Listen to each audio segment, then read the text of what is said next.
Valorizzare il territorio, far conoscere il Veneto in tutte le sue peculiarità, fare crescere il sistema delle professionalità e delle maestranze.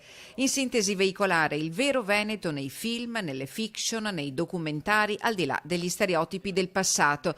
Perché il Veneto, che nella filmografia è rimasto ancorato ai vizi ritratti da Pietro Germi in Signore e Signori, è una regione aperta, positiva, dedita al lavoro e alla solidarietà. Parola di Cristiano Corazzari, l'assessore regionale alla cultura, artefice della nascita di Veneto Film Commission, da oggi operativa e con una propria personalità giuridica. Sicuramente la Regione Veneto vuole investire nel mondo del cinema, delle fiction, delle produzioni, perché sappiamo che investire in questa direzione significa far crescere tutto il nostro sistema economico. È un'industria molto importante, sia da un punto di vista della nascita delle professionalità, del lavoro, ma anche per la promozione del nostro territorio, delle eccellenze che abbiamo nella nostra regione, che sono da scoprire in tutto il mondo.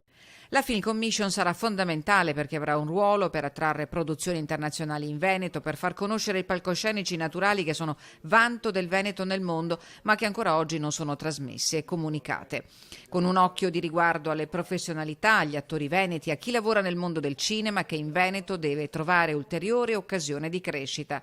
Fare sistema, fare rete sono le parole d'ordine di Fondazione Veneto Film Commission. Valorizzare le risorse locali, qui parliamo anche di formazione di attori, di registi, insomma, quindi con dei corsi professionali ad hoc e oltre ad aiutare le imprese locali, portare dall'estero le grandi produzioni.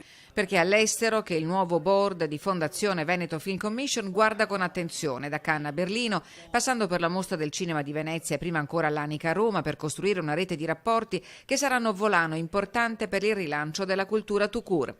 Oltre al presidente Luigi Bacialli, in consiglio d'amministrazione siedono il consulente editoriale Giacomo Brunoro, Cecilia Valmarana di Rai Movie, l'imprenditore Vittorio Dalleore e Giulia Lavarone, ricercatrice all'Università di Padova.